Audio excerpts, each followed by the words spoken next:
Bismillahirrahmanirrahim.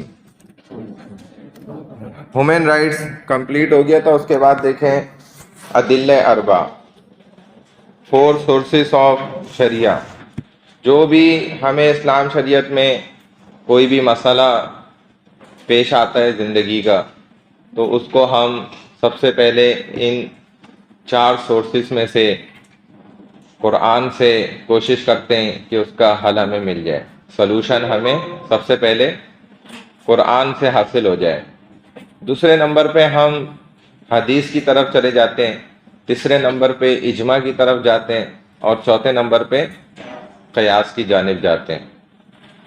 قرآن آپ کو پتہ ہے جو اللہ کی کتاب ہے، اللہ کا فرمان ہے، وہاں پر آپ کو بالکل صریح طور پہ اس مسئلے کا حل مل جائے، یا پھر مکمل طور پہ صریح انداز میں، یعنی کہ جو اوپنلی ایک شرعی مسئلہ ہے اس کا حل وہاں مل گیا. اگر نہیں ملا تو پھر اس کے علاوہ دیکھا جائے گا کہ اگر اشارتاً بھی ہمیں کوئی پوائنٹ مل جاتا ہے اس سے ریلیٹڈ تو اس مسئلے کو حل کر لیا جائے گا.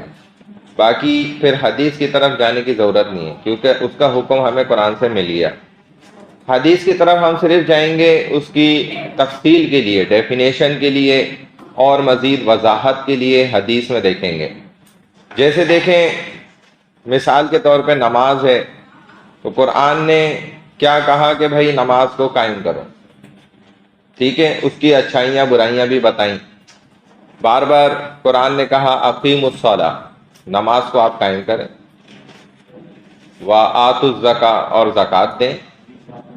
تو نماز قائم کرنا، پھر کہا کہ ان الصلاۃ تنہی عن الفحشاء والمنکر، بے شک نماز جو ہے یہ برائیوں سے بھی روکتی ہے، اچھے کاموں کی طرف لے کے جاتی ہے.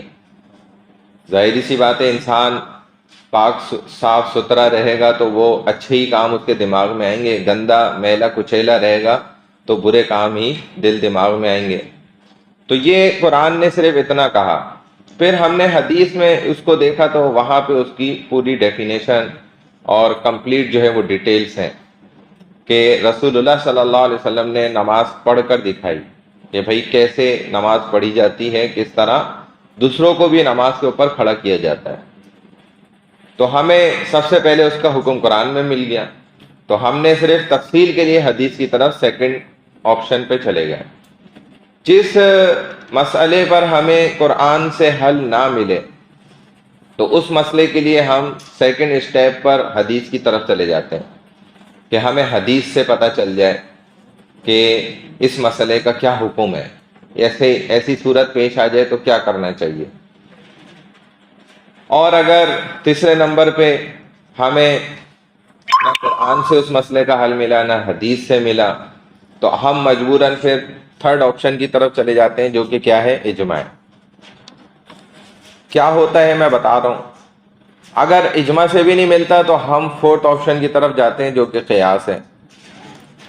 اور یہ چاروں کام جو اولین درجے میں ذمہ داری ہے وہ اسی لائن کے ایکسپرٹ لوگوں کی ہے، جو آپ کے علماء اکرام ہوتے ہیں، ان کے ذمہ ہوتا ہے یہ سارا کام، کیونکہ وہ اس کا علم رکھتے ہیں۔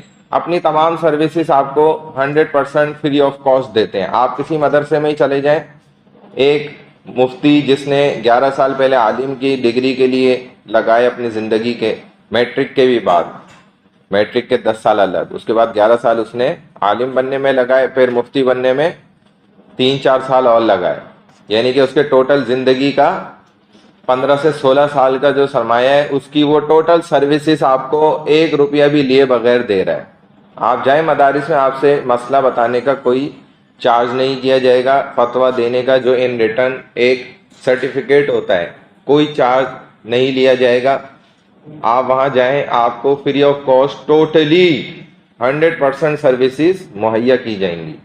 ایسا کہیں نہیں ہوتا، الحمدللہ۔ یہ اللہ نے اعزاز اس دینی طبقے کو دیا ہے جس کو ہم دن رات اٹھتے بیٹھتے گالیاں دیتے ہیں اور برا بھلا کہتے ہیں، بہرحال وہ بھی ان کے اکاؤنٹ میں اچھائی کی صورت میں جا رہا ہے۔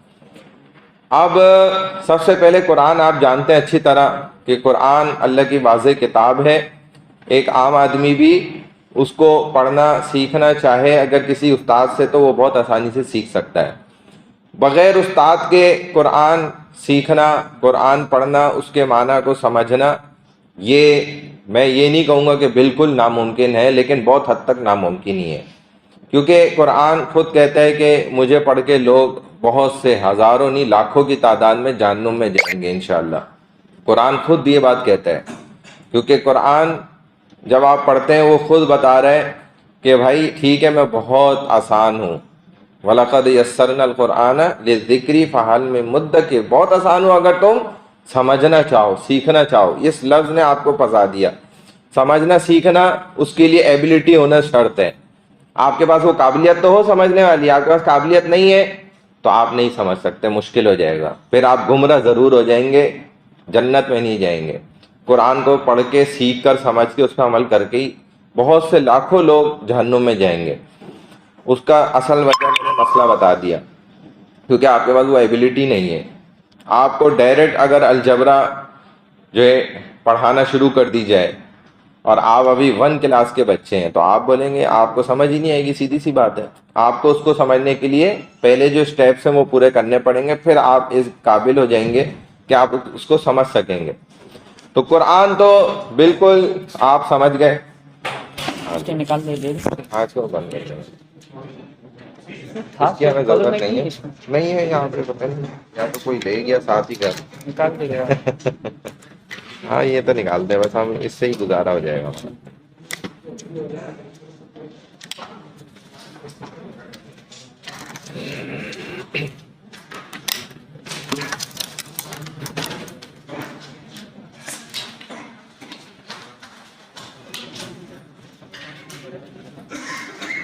بڑا لگے گا۔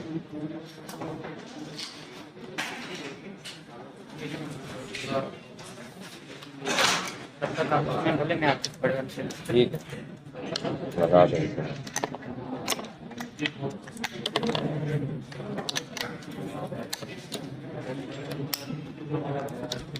اچھا جی، تو قرآن کتاب تو آپ کو پتہ ہے، حدیث کیا ہے؟ جو رسول اللہ صلی اللہ علیہ وسلم نے باتیں ذکر فرمائیں، آپ کے عمل سے، قول سے، فعل سے، انداز سے جو بھی بات ظاہر ہوئی وہ حدیث ہے۔ اور کہا جاتا ہے قرآن بھی پورا حدیث بھی ہے، کیونکہ رسول اللہ صلی اللہ علیہ وسلم کی زبان اطہر سے ادا ہوا تو حدیث بھی بن گیا قرآن سارا کا سارا۔ تیسرے نمبر پہ اجماع کیا ہوتا ہے؟ جس پر ہر زمانے کے صحابہ جو نبی کے ساتھ جڑے ہوئے ہوتے تھے، ان کے ساتھی ہوا کرتے تھے، وہ ایک مسئلے پر جمع ہو جائیں، یا ان کے بعد تابعین کسی مسئلے پہ جمع ہو جائیں جو علم رکھنے والے حضرات ہیں، یا تبع تابعین ہیں، یا علماء اکرام ہیں، فقہا ہیں، یہ کسی ایک مسئلے پر سارے اکٹھے ہو جائیں تو یہ کیا ہوتا ہے؟ اجماع کہلاتا ہے۔ ایسے بہت سے شرعی مسائل ہیں جن پر اجماع ہوا ہے۔ آلریڈی جس مسئلے پر اجماع ہو چکا ہے، فیصلہ ہو چکا ہے، اس پر ہم مزید بحث نہیں کریں گے، نہ اس میں چینجنگ کریں گے۔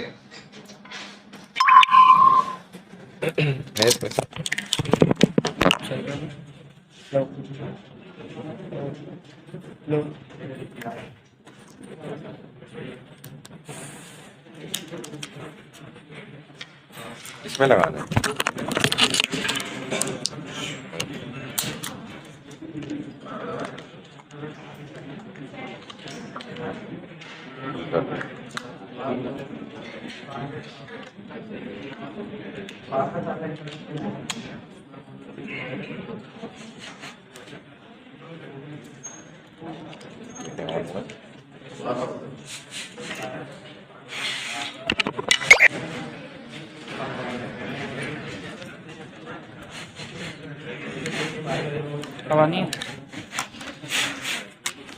بسم اللہ الرحمن الرحیم، بسم اللہ الرحمن الرحیم، بسم اللہ الرحمن الرحیم۔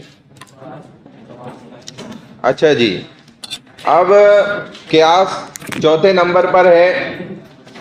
اگر دیکھیں کسی شرعی مسئلے پر کوئی جدید مسئلہ ہمارے سامنے پیش آ گیا، اب نہ قرآن سے اس کا حل ہمیں پتہ چل رہا ہے، اس کا آرڈر نکل رہا ہے، نہ حدیث سے، تو اور نہ اجماع میں اس کا کوئی رزلٹ یا فیصلہ ہمارے سامنے، تو ہم مجبوراً کیا کریں گے؟ فورتھ آپشن کی طرف چلے جائیں گے، جو کہ کیا ہے؟ قیاس ہے۔ یہ دیکھیں جہاں پر موجود بھی ہے، جیسے ایک ایگزامپل دی ہوئی ہے قرآن میں، اللہ تعالیٰ فرماتے ہیں اطیعوا اللہ واطیعوا الرسول، کہ اللہ اور اس کے رسول کی اطاعت کرو۔ میں نے جو فرسٹ آپ کو بالکل سب سے ابتدا میں بات بتائی کہ یہ قرآن کی وجہ سے بہت سے لوگ لاکھوں جہنم میں بھی چلے جائیں گے، وہ دیکھو اس کی ایک مثال یہ رہی۔ ایک آیت کا ٹکڑا ہے، اللہ تعالیٰ فرما رہے ہیں کہ اللہ اور اس کے رسول کی اطاعت کرو۔ یہ ایک فتنہ ہے، قرآن کے اس جملے نے بہت سے فتنے کھڑے کیے ہیں، اور ایک بہت بڑا فتنہ اس قرآن کے اس ٹکڑے سے جو ہے وہ اس دنیا میں موجود ہے، جو کیا بات کرتا ہے؟ وہ یہ کہتا ہے کہ اللہ اور اس کے رسول کی اطاعت کرو، اس کے علاوہ کچھ نہیں، ہم کسی کی نہیں سنیں گے۔ یہ کیا ہے بھائی؟ گمراہی ہے۔ کیوں؟ اس کی وجہ سب سے بڑی یہ ہے کہ قرآن نے صرف اتنا حکم آپ کو بتایا کہ بھائی جیسے کوئی انسان کسی کو یہ کہے کہ دیکھو تم نے اپنے باپ اور دادے کی بات سننی ہے، اس بات کا کوئی مطلب یہ بنا لے کہ ہاں باپ اور دادے کی سنیں گے، بھائیوں کی نہیں سنیں گے، ماں کی نہیں سنیں گے، بہنوں کی نہیں سنیں گے، ایسی کی تیسی سب کی، کیونکہ پردادے نے کیا بولا ہے؟ باپ اور دادے کی سننی ہے، پردادے کی بھی نہیں سنیں گے۔ اس بات کا یہ مطلب ہوا؟ اللہ کہہ رہے ہیں کہ اللہ اس کے رسول کی اطاعت ضرور کرنی ہے، اس بات کا یہ مطلب ہوا نا کہ علماء کی نہیں سننی بیٹا، نہ تم نے دوسرے نبیوں کی بات سننی ہے، نہ تم نے کسی اور کی بات سننی ہے، اپنے بڑوں کی بھی بات نہیں سننی، صرف تم نے کس کی اطاعت کرنی ہے؟ اللہ اس کے رسول کی۔ تو جان ہی چھوٹ گئی نا، نہ اللہ ہمیں پتہ ہے، نہ نظر آ رہا ہے، نہ رسول ہمیں نظر آ رہا ہے کہیں، ٹوٹلی ہم نے اپنی جان چھڑا لی اس قرآن کے آیت کے پیچھے۔ میں بتا رہا ہوں فتنہ، جو لوگوں نے یہ بات مشہور کری کہ بھائی ہم صرف اللہ اس کے رسول کی مانیں گے، ادروائز کسی کی نہیں مانیں گے. بات سمجھ آ رہی ہے بھائی؟ یہ بات سمجھ میں آئی میری؟ تو اس بات کا مطلب کیا ہوتا ہے کہنے کا کہ بھائی آپ نے صرف اللہ اس کے رسول کی ماننی ہے، یعنی پوری شریعت کی ماننی ہے. اس بات کا یہ تو مطلب ہرگز نہیں ہوا کہ آپ نے اسلام کی بقیہ چیزوں کو چھوڑ دینا، ترک کر دینا، باقی کسی کی نہیں سنیں. یہ تو اس بات کا مطلب نہیں ہو سکتا نا. خود ہم اپنی عقل سے سوچ سکتے ہیں. تو ہمیں قرآن کی بہت سی آیات پیش کر کے لوگ کیا کرتے ہیں؟ گمراہ کرنے کی بھی کوشش کرتے ہیں. اس کی نالج آپ کے پاس ہونا یہ ضروری ہے کہ آپ اتنی آسانی سے گمراہ نہ ہو سکیں، ورنہ لوگ بڑی آسانی سے گمراہ ہو جاتے ہیں. میٹھی میٹھی پیاری پیاری باتیں سن کر پیارے پیارے بھائیوں کی، بیچارے وہ تو اپنی دکان چمکا رہے ہیں اور ہم ان کے چکر میں ان کا سودا خرید دیتے ہیں غلطی میں آ کے. تو ایسا نہیں ہونا چاہیے. بہرحال اس کی ہم کیا کریں گے؟ پھر تفصیل دیکھیں گے حدیث میں کہ بھئی اللہ کے رسول صلی اللہ علیہ وسلم کیا سمجھا رہے ہیں. پوری زندگی سارا دین سمجھا رہے ہیں. اس کا مطلب تم بڑے چیمپئن ہو. یہ صرف ان دونوں کی سننی ہے. وہ جو اتنا پورا سارا دین سمجھا رہے ہیں وہ سب نہیں دیکھنا. پھر کیا آپ نے اگر تو دیکھیں اللہ نے آپ کو بالکل direct face to face 1 to 1 آپ کو سارا دین دیا ہے، قرآن سارا سنایا ہے، تو آپ ٹھیک ہے پھر اللہ کی سنیں. اگر رسول صلی اللہ علیہ وسلم نے سارا دین حدیث آپ کو 1 to 1 فیس ٹو فیس سامنے فزیکلی سنائی ہے، بتائی ہیں، تو آپ ٹھیک ہے پھر صرف رسول کی سنیں. اگر ایسا ہوا ہوتا تو ہم چلو پھر بھی سمجھتے تھے کہ اب چلو تم ان دونوں کی مان لو، پھر بھی شاید تم کامیاب ہو جاؤ. لیکن آپ کو تو سارا قرآن پتہ کہاں سے چلا؟ ساری حدیثیں کہاں سے کنورٹ ہوئی آپ تک؟ کیسے پہنچی؟ پوری چین ہے، پوری زنجیر جڑی ہوئی ہے جو ہر عالم دین اپنی سند میں بیان کرتا ہے. ہماری میری سند میں بھی لکھا ہے کہ رسول اللہ صلی اللہ علیہ وسلم سے حضرت ابوبکر صدیق نے سنی، پھر حضرت ابوبکر صدیق نے سنی، پھر عمر سے فلاں صحابی نے سنی، پھر ان سے فلاں صحابی نے سنی، پھر ان سے فلاں نے سنی، پھر فلاں تابعی نے سنی، پھر وہ تبع تابعین نے سنی، پھر ان سے فلاں فقیہ عالم تھے انہوں نے سنی، پھر فلاں تھے انہوں نے سنی، کرتے کرتے کرتے کرتے عمران صاحب نے پوری دین بیان کی جاتی ہے. اتنے جو واسطے ہیں بیچ میں، اتنے جو لوگ ہیں، اس جملے سے تو وہ سب ہٹ گئے بیچ میں سے. میں نے تو صرف اللہ کی سننی ہے، رسول کی سننی ہے. یہ بیچ میں جو سب ہے، یعنی کہ دوسرے لفظوں میں وہ یوں کہہ رہے ہیں اور کہتے بھی ہیں کہ بھائی ہم کسی صحابی کی نہیں سنیں گے، کسی مولوی کی بات نہیں سنیں گے. یہ اپنا دین بتاتے ہیں لوگ. بات سمجھ آ رہی ہے؟ یہ فیصلہ ہے بھائی. ہم تک تو سارا دین پہنچا کن کے واسطے سے؟ ہمیں جو پتہ چلا علماء سے پتہ چلا، اپنے مساجد کے اماموں سے پتہ چلا، ممبروں سے ہم نے جو سنا وہ ہمیں پتہ چلا. آپ کو کسی نے آ کر فرشتے نے پیش کیا یہ گفٹ کہ بھائی دیکھو یہ اللہ کی اصل کتاب ہے، یہ آپ کو میں دینے آ گیا؟ نہیں کسی نے دیا ہمیں لا کر. آپ بچپن سے دیکھتے آ رہے ہیں، سنتے آ رہے ہیں. اس کو کہا جاتا ہے حدیث متواتر. یعنی کہ آپ پوری دنیا میں موجود مسلمان کوئی انکار نہ کر سکے کہ بھائی یہ کتاب نہیں.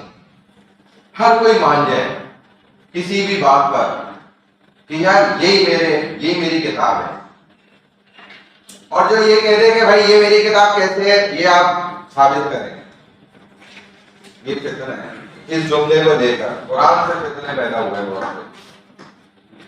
انہوں نے کہا کہ بھائی یہ اصل کتاب کیسے ہے بتاؤ، اصل یہ 30 پارے کیسے ہیں بتاؤ ذرا. یہ بات آپ سے سوال کرنا، میں آپ سے سوال کروں بھائی تم ثابت کرو یہی اصل کتاب ہے قرآن ہے. کیسے ہے یہ قرآن؟ یہ 30 پارے اصل ہیں، کیسے ہیں؟ میں کہتا ہوں 32 تھے، 2 تم نے چھپا لیے. تو یہ میرا سوال کیوں غلط ہوگا؟ آپ کس بنیاد پہ میرے سوال کو غلط ثابت کریں گے کہ بھائی یہ سوال ہی غلط ہے؟ میں آپ کو جواب دے رہا ہوں.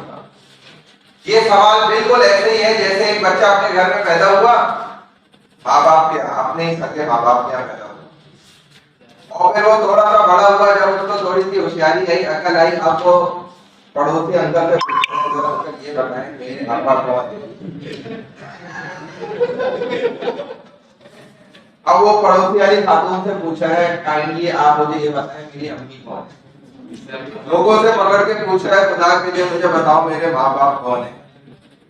اس کو 2 چماٹ لگائے جائیں گے اور کہا جائے گا چپ کر کے گھر میں جاؤ، روٹی کھاؤ، پڑھائی کرو، یونیورسٹی جاؤ اور چپ کر کے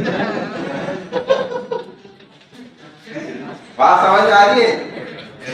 بالکل اس آدمی کا جو فتنے کھڑے کرتے ہیں ان کا سوال اسی طرح ہے کہ وہ خود پاگل پوچھ رہے کہ بتاؤ مجھے میرا باپ کون ہے. بھائی یہ کوئی بتایا جاتا ہے کسی کو؟ اس کی کوئی ڈگری ملتی ہے؟ کوئی بھی نہیں دے گا آپ کو. اگر آپ لینے بھی جائیں گے آپ کو پاگل قرار دے کے حیدرآباد کے پاگل خانے میں جمع کرا دیا جائے گا کہ بہت پہنچا ہوا اسٹینڈرڈ کا پاگل ہے، کوئی عام پاگل بھی نہیں ہے. تو یہ بھی فتنے بنے. جی حدیث متواتر وہ ہوتی ہے کہ جو موجودہ زمانے کا ہر فرد اس پر اس کو قبول کرے، اس کو ایکسپٹ کرے. ٹھیک ہے نا؟ جتنے بھی لوگ موجود ہیں وہ سب اس چیز کو مانتے ہوں، کوئی بھی اس سے انکار نہ کرے. جیسے کتاب اللہ ہے، اللہ کی کتاب ہے، کوئی بھی مسلمان اس سے انکار کرتا ہی نہیں ہے اور کر بھی نہیں سکتا. تو یہ اللہ کی کتاب کیا ہے؟ حدیث متواتر سے ثابت ہے، یعنی کہ ہر مسلمان اس کو مانتا ہے کہ بالکل یہ ہر بہر 100% ایکوریٹ ہے اور بالکل صحیح ہے. اس میں کوئی رد و بدل ذرہ برابر کچھ بھی مسئلہ ہے ہی نہیں. تو یہ بات کیا ہو جاتی ہے؟ متواتر ہو جاتی ہے، یعنی کہ پے در پہ کنٹینیوسلی ہر کوئی اس کو مانتا ہے. تو یہ کیا ہے؟ قرآن کتاب اللہ، اللہ کی کتاب حدیث متواتر سے ثابت ہے. آپ کے والدین حدیث اصل میں بات کو کہتے ہیں. صرف آپ تھوڑا سا یہ پریشان ہو رہے ہوں گے نا کہ یہ حدیث کیسے ہو گئی. حدیث بات کو کہا جاتا ہے. کوئی بھی بات، میری بات بھی یہ بھی حدیث ہے. اس کو آپ کہہ سکتے ہیں کہ بھئی یہ الفاظ جو میں ادا کر رہا ہوں وہ الفاظ کو حدیث کہا جا رہا ہے. نبی علیہ السلام کی حدیث جو ہمارے دماغ میں ہے میں اس کی بات نہیں کر رہا. تو اسی طرح میرے والدین بھی حدیث متواتر سے ثابت ہے کہ بھائی وہ میرے والدین ہیں، ہر میرا رشتہ دار سب مانتے ہیں اس بات کو، کوئی بھی انکار نہیں ہے کسی کا. بات سمجھ آ رہی ہے نا؟ تو بہت سے آپ کی زندگی میں چیزیں لوگوں کے ماننے سے ثابت ہو چکی ہوتی ہیں. سب انسان مان رہے ہوتے ہیں اس بات کو تو وہ خود ہی ثابت ہوتی ہے. آپ اگر اس میں کیڑا نکالیں گے تو آپ خود ایک کیڑا ہے. آپ کا علاج کرا جائے گا، ان کیڑوں کا علاج نہیں کیا جائے گا جو آپ نکال رہے ہیں. کیونکہ یہ بیوقوفی والی باتیں ہوتی ہیں اور کم عقلی والی حرکتیں ہوتی ہیں جو انسان کرتا ہے، کیونکہ فتنے ہیں نا. آج کل جو غامدی اور فلانا اور ڈمکانا یہ سب بھی مشہور لوگ ہیں، ان کو ہمارے میرے سامنے لا کے بٹھاؤ، ایسی میں کرتا ہوں 2 منٹ میرے سامنے بٹھاؤ، دیکھو میں نے اگر نہیں حشر نشر کر کے دکھا دیا نا. ان لوگ کی اوقات کیا ہے؟ کچھ اوقات نہیں ہے، تکے کی اوقات نہیں ہے جو فضول باتیں کرتے ہیں. یہ میں آپ کو بتاتا ہوں، اس طرح کے لوگوں میں نا سب میں ایک کامن چیز ہوتی ہے.